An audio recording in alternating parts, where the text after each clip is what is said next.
Good day, wherever you are and whatever time it is for you. Let's enjoy a few moments of sitting together as we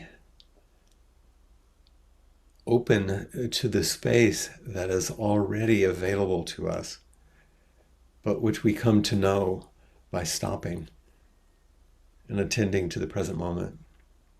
Not something we create, but something that we discover and remember and sustain by our sitting.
Even though our sitting time is rather brief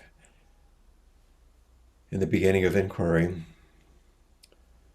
don't imagine that it's a way of waiting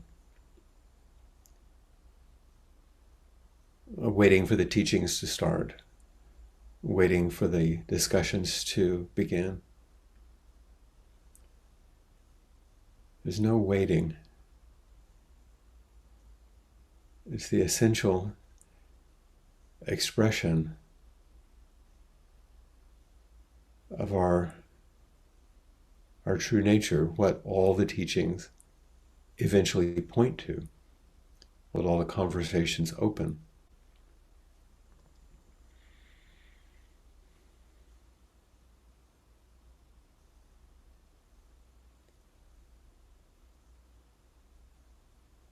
And without our return and resting in the embodied immediacy of the present moment in the midst of our lives, everything else becomes interesting and maybe instructive, but not necessarily transformational.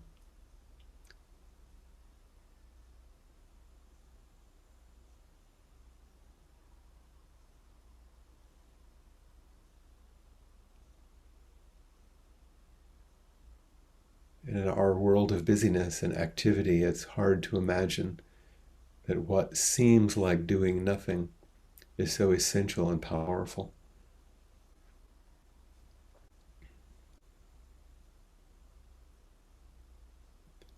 It brings us home.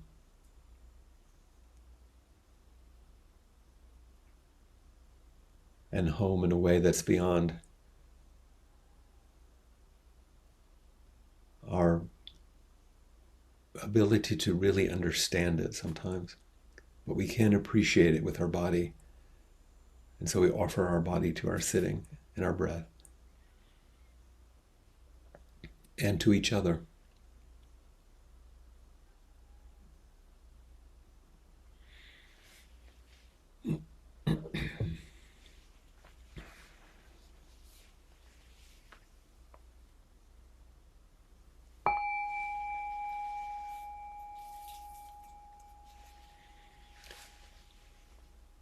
And the verse of the robe, please.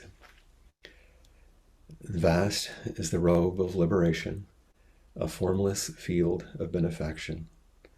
Wearing the universal teaching, I realize the one true nature, thus harmonizing all being.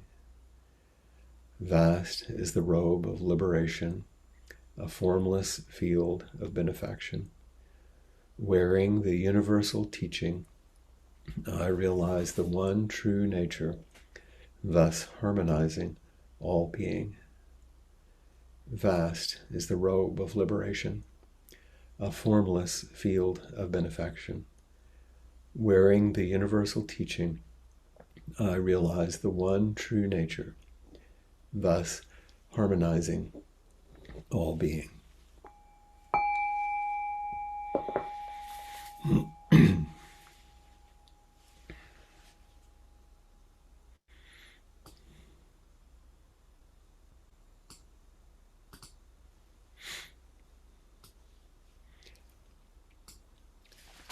As always, it's a pleasure to see all of you and to be with you and to sit with you and to connect in whatever way we can. You know, rarely have I had such a strong and a repeatedly consistent response to someone coming forward in inquiry as I've had this past week in response to Ben's heartfelt and candid questions, which he brought forward right at the last moment last time. And if you weren't with us, don't be concerned because I'll spell it out. And some of you will remember that in our communication, I had asked Ben right at the end if he would help me, if he would find a way, because his questions were so important. It was really the real essence of inquiry. And so I asked him to help me and to partner with me and to communicate how we could go forward with what he brought at the end. And in our communications after last Tuesday, here's a little something I wrote in one of my emails. I said to Ben, I was confident that if you accepted my invitation to partner for this next inquiry today,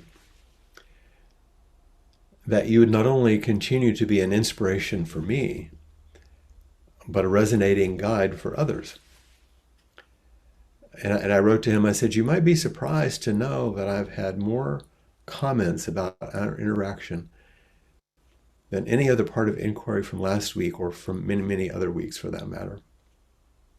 So many people have reached out to me and said some version of this.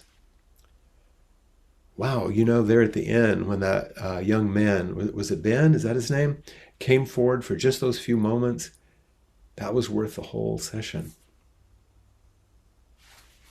And I wrote, I bet you were surprised, or people would say to me, I bet he was surprised at the invitation that you offered, and I can't wait to hear what emerged from this. So this is somehow resonated and got people's attention. And because I had commented to Ben that his calling out and bringing forward his longing, even though he felt frustrated, was the essence of really what he was trying to touch. I also sent him a poem, which almost all of you are familiar with, but I'll read it anyway. It's not long, because it's important in our conversation. And it's the poem that the translator of Rumi, Coleman Barks, used to open his presentation when he was in Austin a few years ago, because it's the opening way of understanding poetry and good Dharma. And the title of the poem is Love Dogs, very familiar to most of you. Coleman's translation is this: one night a man was crying. And of course, these are, Rumi was a Sufi, so it's in this way. One night a man or a woman was crying, Allah, Allah. His lips grew sweet with the praising, until a cynic said, so I've heard you calling out, but have you gotten any response? And the man had no answer to that. He quit praying and fell into a kind of confused sleep. He dreamt he saw Kadir, the guide for souls, in the thick green foliage. Why did you stop praising? Because I never heard anything back. This longing you express is the return message. This longing you express is the return message. The grief you cry out from draws you toward union. Your pure sadness that wants help is the secret cup. Listen to the moan of a dog for its master. That whining is the connection. There are love dogs no one knows the names of. Give your life to be one of them. There are love dogs no one knows the names of. Give your life to be one of them. And with Ben's permission, I'm going to just follow his communication and respond to it so all of us can join with him and with each other. Ben wrote back and he said, the poem brought a tear to my eye, but I'm yet to understand why. I wondered if it maybe brought a tear or at least a touch or a lift to some of you. The poem brought a tear to my eye, but yet I'm yet to understand why. Our practice is to give our lives over to a kind of a longing which we eventually can't ignore, even if we don't understand it. It may be confusing, but it won't leave us alone. Give your life to be one of them. This is the precursor to vow, this disturbance. And the reaching out calls forward with what we long for, what arises in us, and the response we get, what happens between, like between me and Ben last time that people were responding to. It doesn't give us an answer, but it begins to open the warm and human response that we require through the longing. And you may think of it as a longing for answer to a question or a pain that you have, or to love, or to the divine, whatever your way of thinking about it. And we often don't know the name of what brings the tear to our eyes and has it fall down our cheeks. We often can't describe it, but it's important not to turn away from it.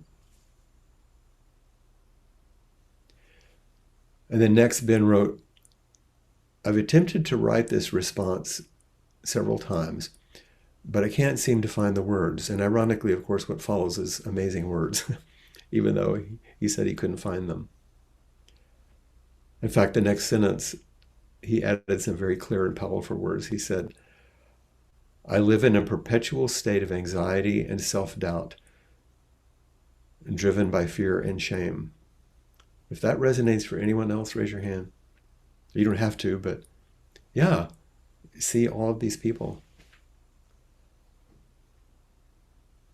The grief you cry out from draws you toward union.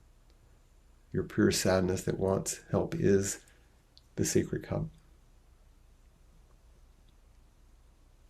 And he went on, he said, I've spent years exploring and understanding my conditioning. It feels like I could write a PhD on it, but it's all just head knowledge. The core belief, like Joko talks about, the core belief that I'm not good enough and will never be good enough, learned so long ago, still pervades my life. And I can imagine this is resonating for many of you, some version of this. It resonated with me because it's so close to my own script, my own struggles. At one point before my father passed, he told me a story that I didn't remember, but he did because it was painful to him. And the story was of him coming to me while I was doing my homework one afternoon. I was probably in junior high or, early teens. And he was really criticizing me for not completing some tasks that I was supposed to do, like to take out the rubbish or clean up something. And his memory that he reported to me was that I looked up at him as he scolded me and then just put my head down on my books and said, I'll never be good enough. And he reported it to me. I don't report it as a criticism of my father. He reported it as a pain that he realized what that kind of communication, the impact it has on a boy like me, and it sounds like a boy like Ben. And I spent years as a psychotherapist exploring and understanding my conditioning. I did get a PhD in it. But knowledge isn't wisdom. It'll show us the territory. And insight actually isn't liberation. It can give us a map and maybe a compass. Knowledge and insight, these things show us the door, but maybe we're not able to step through it.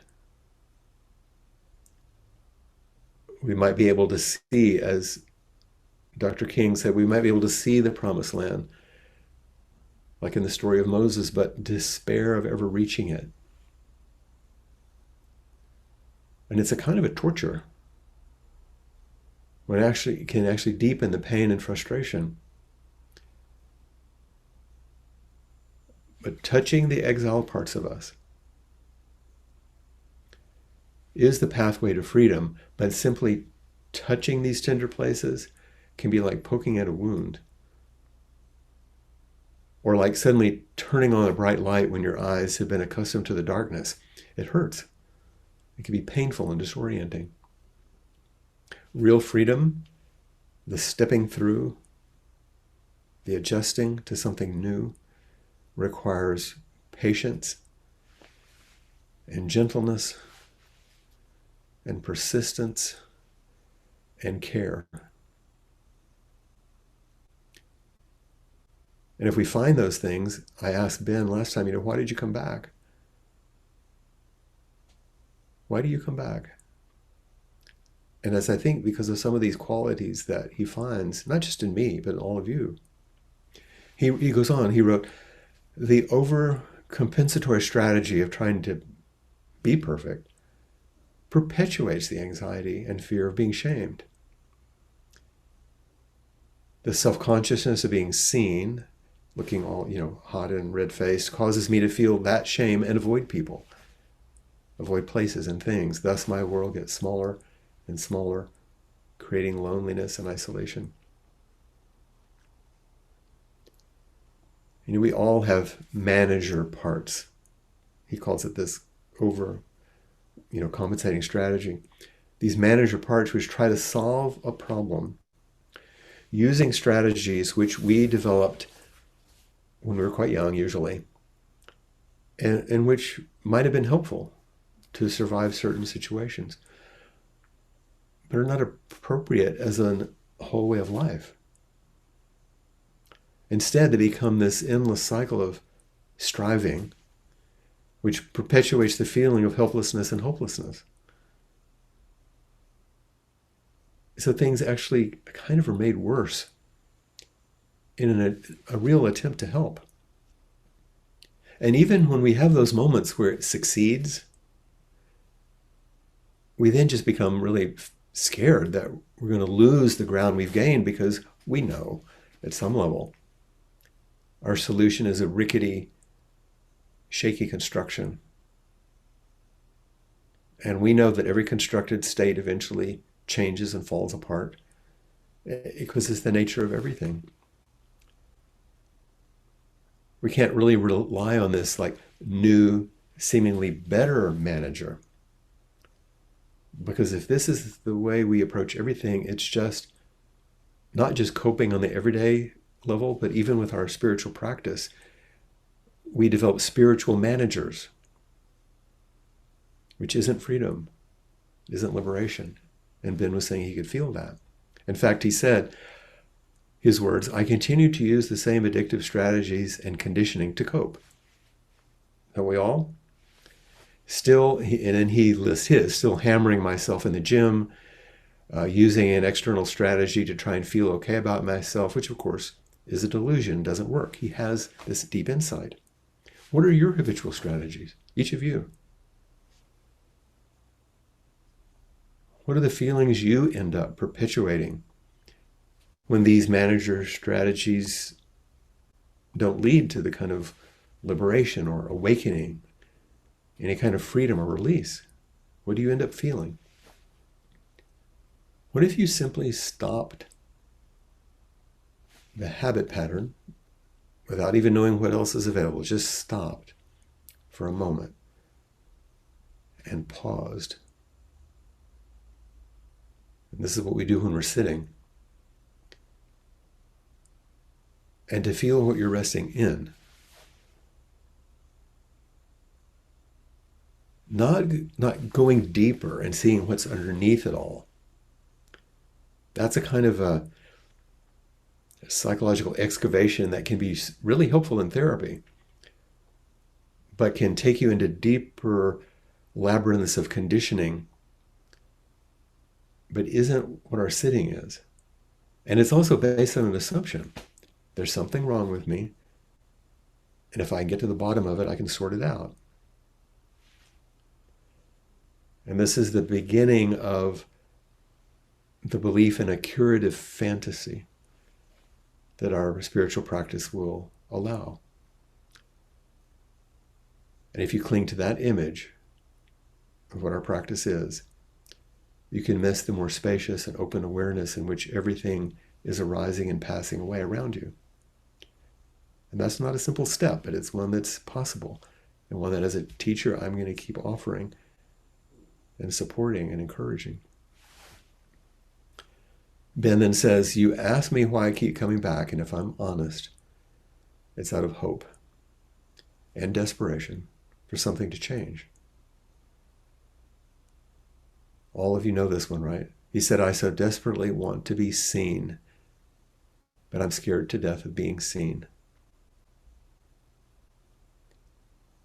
And that's the question that every one of you faces when I stop talking and I say, click the little thing to raise your hand. I so desperately want to be seen, but I'm scared to death of being seen.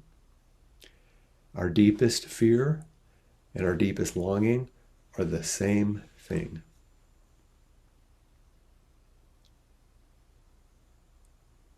To love and to be seen, to be loved, to see others.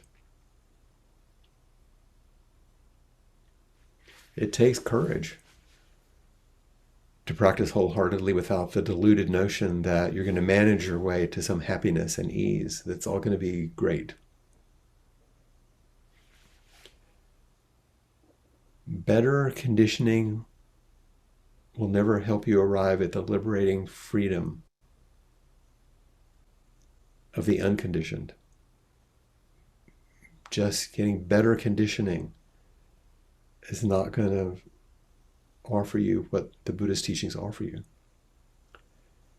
Spiritual managers are still managers and aren't your true self. And Ben knows this. He's so wise. He said, I live and fully operate out of my conditioning still and the self-centered dream, which is why I sometimes project my anger onto those who have largely broken free of their conditioning. I feel trapped and stuck, which can then lead to like, what's the point? He used a stronger word, but what's the point? And which he calls flop mode, that kind of giving up. But giving up all the attempts to manage, failing is in the end, finally, extremely useful. And this is actually the Buddha's story. He learned all the meditation practices, all the yogic practices, all the teachings, all the spiritual techniques taught to him by his teachers.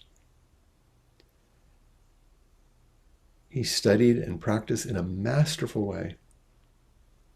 And in the end, realized that while he could enter these amazing states of consciousness,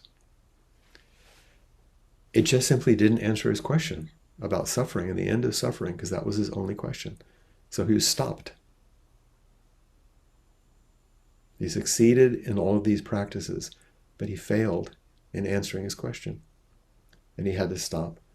And so he sat down under a tree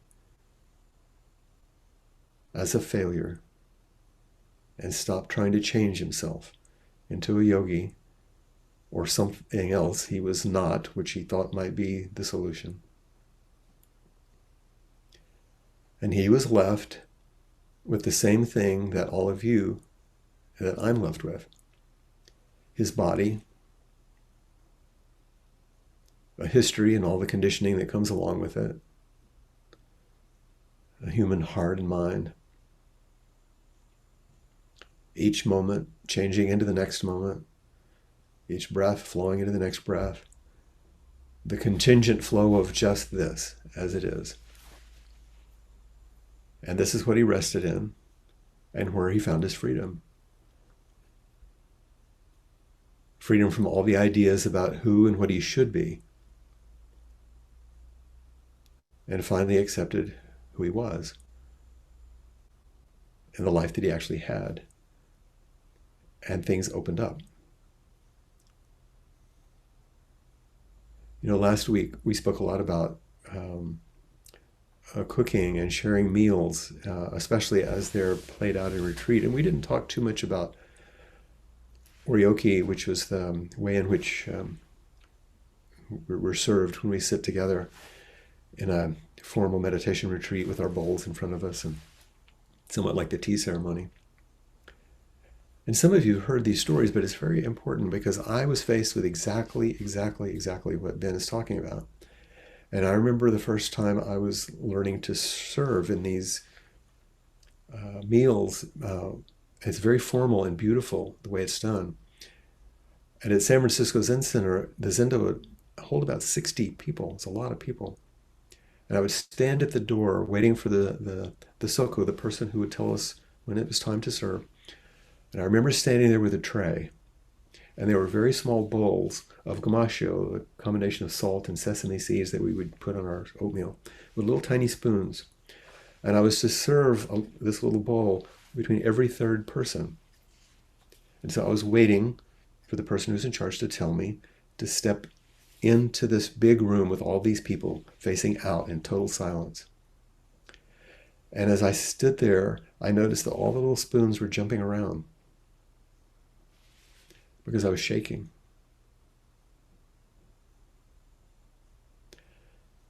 And I realized at that moment how much I wanted to do this perfectly and be a good example. I was going to be exposed. I was going to step out onto this sort of stage, as it were, and everyone was going to see me. And at that moment, all the work I'd done in psychotherapy about my perfectionism that had helped me and harmed me considerably suddenly reoriented. And I thought, I can't do it perfectly. All I can do is, when the person next to me nods, I take a step and walk into that room and do my best. I can be wholehearted. I can't be perfect. Some of you also heard the story of years later. I was doing that kind of service at Rinsumen, Suzuki Roshi's temple in Japan, in the Zendo. And at the end of the oryoki meal, we'd take a little kettle of hot water and we'd kneel, because people are sitting on a low platform in front of each person by two, and offer some hot water into their main bowl so they can wash their dishes and they drink it. And I was coming to the teachers. I was between Huitsu Suzuki, the abbot, the son of Suzuki Roshi, and Mel Weitzman, the most senior teacher in our group.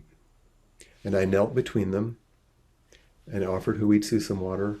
And when I turned to Mel to pour his water, he's leaning over, the lid of the tea kettle fell off into his bowl and hot water splashed everywhere on him and me. And in horror, I leaned forward, because here's my worst nightmare. And he leaned forward, and we were so close. And in the silence, Mel says to me, "It's only water." And so we cleaned up as best we could, and I had to go on with some dignity, just like we do in life when we've made an error.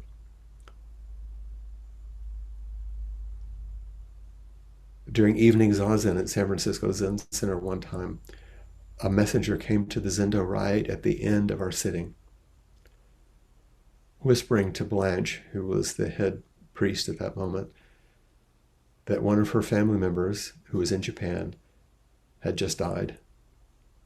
And suddenly, we were called to do a small formal part of the memorial service for our evening service. And I happened to be the person who was ringing the bell, the don, the person who was in charge of the sounds. Well, I didn't know how to do it. The chant that we were going to do is a Japanese chant, the Daihi Shindarani, which is very complicated. And I didn't know when the bells, so I did my best. But I knew I'd done the bell at the wrong time, and I kind of winced like that. But we carried on. And then afterwards in the hallway, when we were walking back and to take off our robes and things, Blanche said, "The bell was okay, but the grimace was extra. Perfectionism versus wholeheartedness began to shift after years of therapy, which hadn't made it budge as much. It had helped.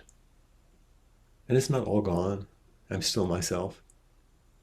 But these things make a difference. Wholeheartedness versus perfectionism.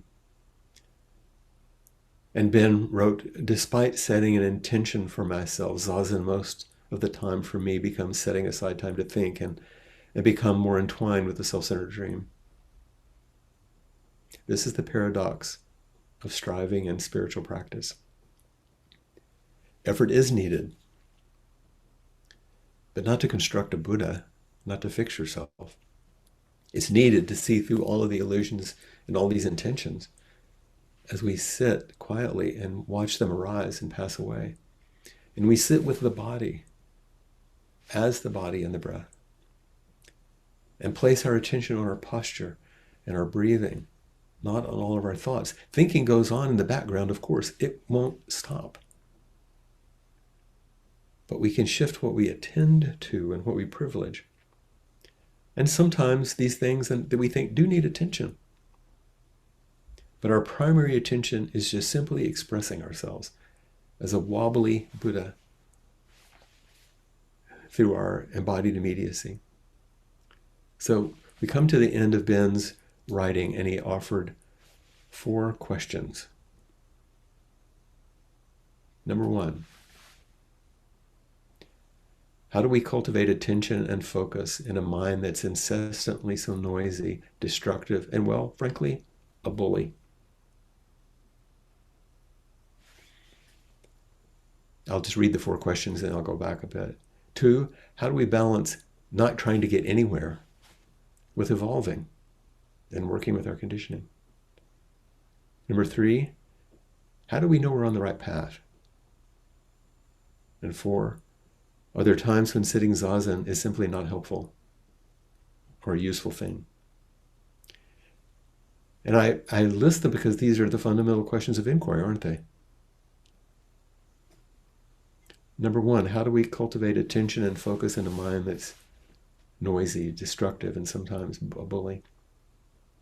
Well, we learn to open again and again to the space in which is all arising, rather than being enchanted with the contents of our awareness.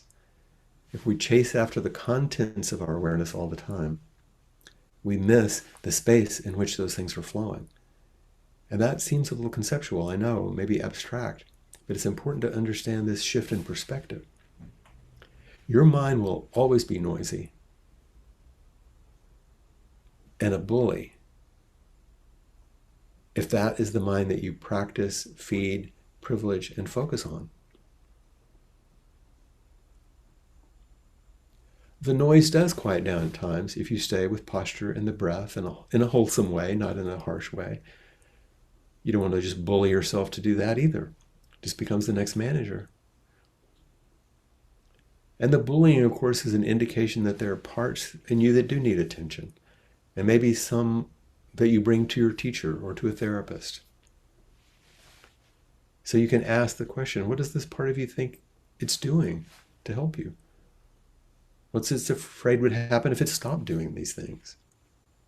But these are kind, compassionate inquiries. We can see that these parts of ourselves are trying to protect us, however seemingly misguided they might be. But what is it protecting? This is the deeper question. Ben's second question was, how do you balance not trying to get anywhere with evolving and working with conditioning? Work with your conditioning and therapy. It's really useful. Touch on not just the protectors or the managers, but what's being protected, just the exiles. Without their freedom, you'll just have to keep managing.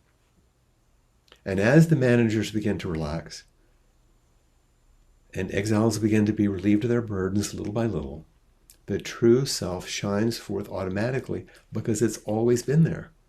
It's always with you. Suzuki Roshi used to say it's always on your side. And non-striving We talk about that as a way to approach awakening to our true nature. It's not a recommendation for how to live your life. There are many ways in which it's important to strive and try and evolve in our life. We're only talking about our sitting practice, to let go of striving there, not in our life. And sometimes things that we recommend get construed as a general recommendation for life.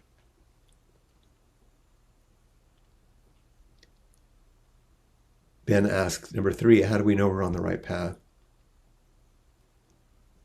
When we asked Joko that, she said, are you becoming a larger container for life energy?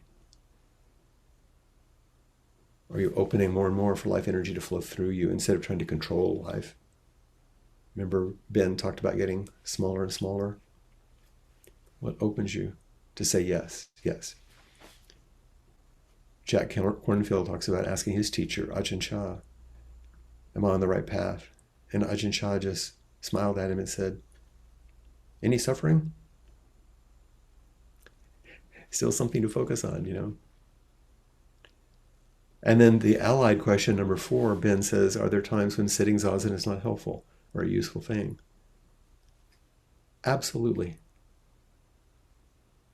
Absolutely. Think of trauma for a moment. Bad things happen to everybody, but too simply, I know, trauma often happens when we can't speak about what's happened to us and we can't move or act in some way. And what are we told to do in zazen? Sit down and be quiet and don't move. Zazen can be profoundly re-traumatizing for some people. And so we offer them other things to do, to walking meditation, working in the kitchen. Zazen is essential, but it's not sufficient. That's why I teach this double helix of growing up, the psychological work. That's what Joko emphasized a lot, which was her innovation, and the spiritual maturation of a bodhisattva. The double helix of maturing. Remember, zazen is not sitting on a cushion in a certain posture. That's not what zazen is. That's shikantaza. That's just sitting. Zazen is profound appreciation and acceptance of your life just as it is, which is expressed in our sitting, walking, relating, working in the world. It's forgiving ourselves for being ourselves, for all our imperfections, and loving ourselves. So I was reviewing these 4 questions. I know I've gone on a long time here.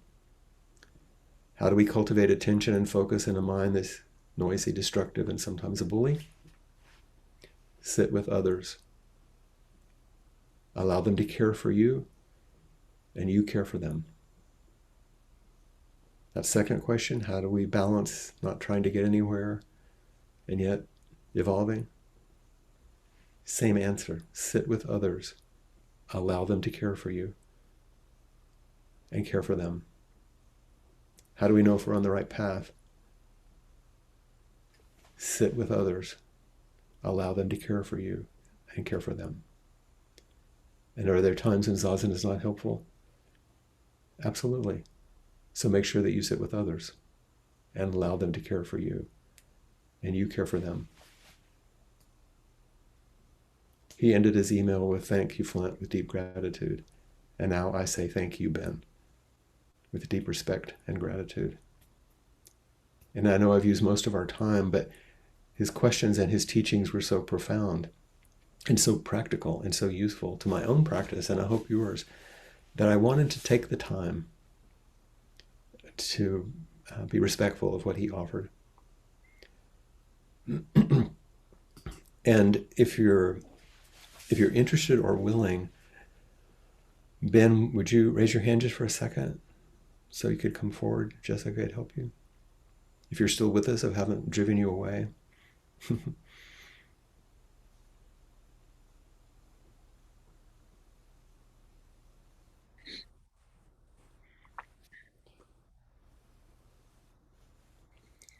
Well, there's my response, Ben. How's it going?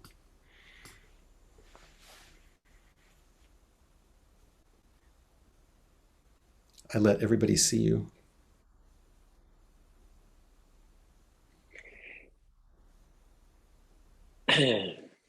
Yeah, I'm speechless.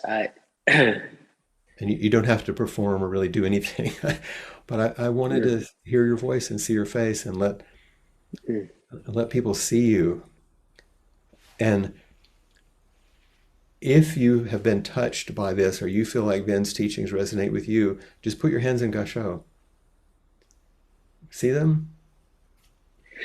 I can't see them. No, I'm on a really small screen. I can only see you and Okay. myself, unfortunately. But Everybody, everyone is bowing to you. That's all I really wanted you to know. and thank you so much for taking the time to send me, ask me to elaborate and to then send me an email, um, and to have that opportunity to really express what I was feeling and thinking. And what you've said has hit every part of what I was trying to express, and has renewed my faith, I think, in some respects, in continuing on this path. That's the main thing. I'll send you all my notes that I've written out, my responses, so you'll have Thank it. you. But it was Be too important not to share with everyone because you're just so right on target. So thank you very much. And thank you for everybody else. Thank you to all. Thank you. Thanks, Ben. Mhm. And I know we have just a little time left here, but if there are other people who have a focused question or comment, I would love to hear from you. Please raise your hand. Hi, Flint, and thank you to you and to Ben especially for being so vulnerable in what you offered. So, like many people, sometimes I felt that this was written for where I woke up this morning, which was to a feeling that I spend and have spent a lot of my life being dutiful and um, versus really looking and listening to myself. Looked over to my night table, which was piled like this with Buddhist books, which began to feel like a real burden. And I began to think, this is impossible. Why am I trying to, you know, get a PhD in, it's not going to work. I'm a year and a half into this. So I put most of them away and left only the three that I'm really committed to so anyway, I just wanted to offer that. And it has a lot to do with perfectionism, feeling less than, feeling ashamed of not being where I think I should be. Just using this practice in the same way I've used other pursuits in life. Yeah, So that's worth noting. I've yeah, I've spoke another story which I know most of you have heard, but not everyone, and it's so important. I'll just repeat it here. I was very touched by an interview with Houston Smith, the great scholar of comparative religion, and near the end of his life, he was interviewed by someone, and they said, "You've studied all the world religions, you've practiced many of them. Is there some prayer or practice that sustains you now in your 90s as you approach the end of your life?" And he said, "Yeah, I have it by my bedside table, just like you did, Rosemary." He said, "I have it written down on a piece of paper. It was given to me by a 9-year-old boy." And the interviewer said, "Well, what does it say?" And he said, "It's a prayer.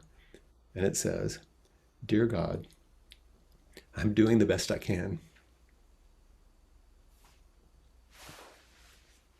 thank you.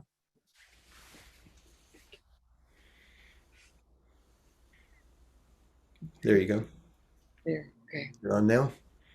How interesting and how liberating that your response to some of these situations you've been in where you felt less than or imperfect or potentially or whatever, you came up with, I'll just do the best I can.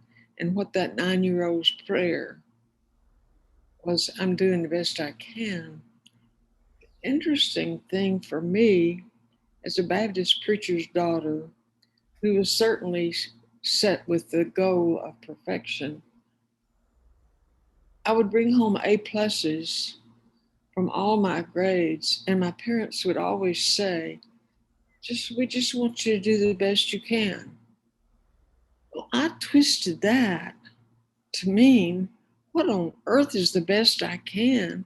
It must be farther. It must be more than A pluses. It must be more than perfect somehow. But then today, I've also heard echoes of Jesus being quoted. I can't remember where the exact scripture is. Be ye perfect as my Father in heaven is perfect. But I also remember that when I studied that word the best I could in Greek or Aramaic or whatever it So was. that was in Aramaic, and it doesn't mean perfect, does it? I will try to finish what it meant to me and what I meant in what I understood it to be. Whole and wholehearted. Mm-hmm. And that's doing the best you can, I think, if you look at it that way. And it's also a mantra I've been using, good enough. Mm-hmm. Good enough. And it's also what I've heard from you before about one-pointedness. Mm-hmm. And it's also Kierkegaard, purity of heart is to will one thing, to have that intention of doing the best I can. Whatever that means, it's new to me today. Mm-hmm. It's got a new twist to me today. Good. The one-pointed intention and purity of heart to will one thing. Thank you very much, Ben and Flint, and all of you. All of you. I did the same thing you did, Sheila, with my perfectionism. I took the generous and really kind responses of my mom and dad, who said, you can do whatever you want. That's fine. But I took it as I'm supposed to do everything. That wasn't what they meant, but that's what and I remember watching my grandfather preach. He was a Baptist preacher. And we would sing Just As I Am without one plea. And I thought that meant I would be accepted exactly as I am. And I took that until I got old enough to realize that congregation didn't want a gay boy. And I realized it wasn't true. And so I practiced Buddhism and stepped away from the church until I could come back and realize, aside from the church, the teachings were exactly the same. It's like, as Marcus Borg said, meeting Jesus again for the first time.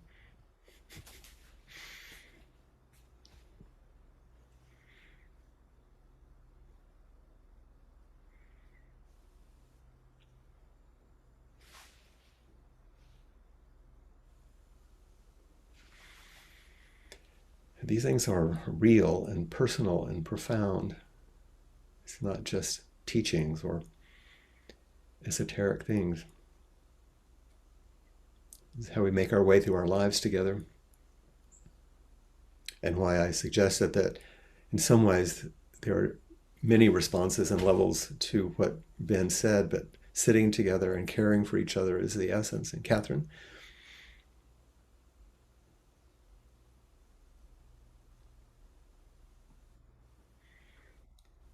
Wanted to say, Ben, that I'm so very touched by how you articulated your feelings, and this is something, similar things I've struggled with all my life, and so that was very touching to me to hear. I wanted to say that for me, a large part of the way is anger, and just allowing your vulnerability to be seen, and then just to let yourself rest in the support of other people. Mm-hmm. Absolutely. That's why I thought that was the essence when everything comes down to it. And other people can see what you can't see, and sometimes they can mirror it to you, but other times they just forgive you. Yeah, absolutely. And thank you for doing so within your Sangha and offering yourself, because I know also as a minister's child, you've faced some of these things. Very much, yeah, yeah, yeah. I just want to say, Ben, don't feel alone. Mm-hmm. This isn't a struggle you're having on your own. Struggle all of us have. Yeah. And Catherine is much closer to you, Ben, than I am. Reach out to her, She's a very wise woman, especially Hilda. Thank you. Thank you, Catherine. I feel immense gratitude for all of you. Ben happened to be the person who came forward to offer this, and our what arose between us is where the teachings arose. But it's true for all of us and everyone that comes, like Rosemary did, and Sheila and Catherine, and each week somebody comes forward, and it's that what comes between and what opens is what's important, not the one sitting over here or the one necessarily stepping up. It's what comes between. Next week is an unusual week, and so I'm asking the wonderful lead teacher from the Open Doors Zen community, Suzanne Kilkus, who started our series of teachers. She'll be leading next week on Tuesday, and then on the Wednesday, the very next day, at the same time, I'm going to be doing a way seeking mind talk on the way to Dharma transmission, because I was unable to finish the ceremonies and to the Dharma talk in September. We still have this wonderful place in Austin where people are going to be able to gather, but we'll be able to do it online so all of you can join in. And for those of you that don't know, a way seeking mind talk is basically a spiritual history. What is the mind that sought the way? The thing that called us, like in the Love Dogs poem, what calls us to end up here doing this? How did I end up doing this? And so it's not full of teachings necessarily, although they'll be woven in. It's basically my history, not just a reflection on my teachers, but more the background of how I ended up here on this road to Dharma transmission. So if that might be interesting to you, please join in also on the Tuesday for inquiry, and then on the Wednesday, same time of day, for the Way Seeking Mind talk. And I look forward to all of you. So let's now invoke the 4 practice principles together.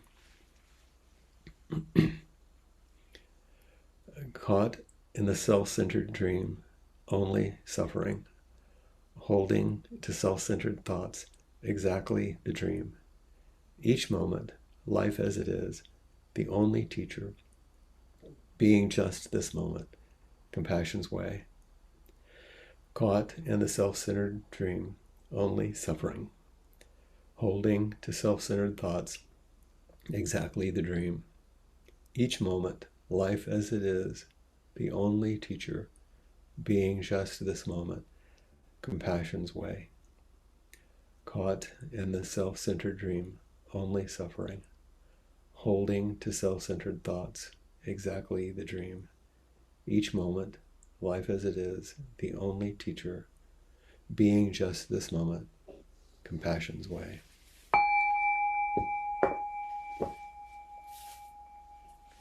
Thank you very much for your participation and for showing up and supporting this process and supporting Ben and supporting me as we move together. Jessica? Thanks so much, everyone. Appamada's programs and facilities are supported through your generosity, and your support makes such a huge difference. Thank you all so much. There's a link for contributions on the website, and please indicate what you'd like those contributions to go towards, the teachers or the programs or the building. And if you have a chance now, we will stay afterwards for a little after inquiry chat, and that will be monitored by Maria. Thank you.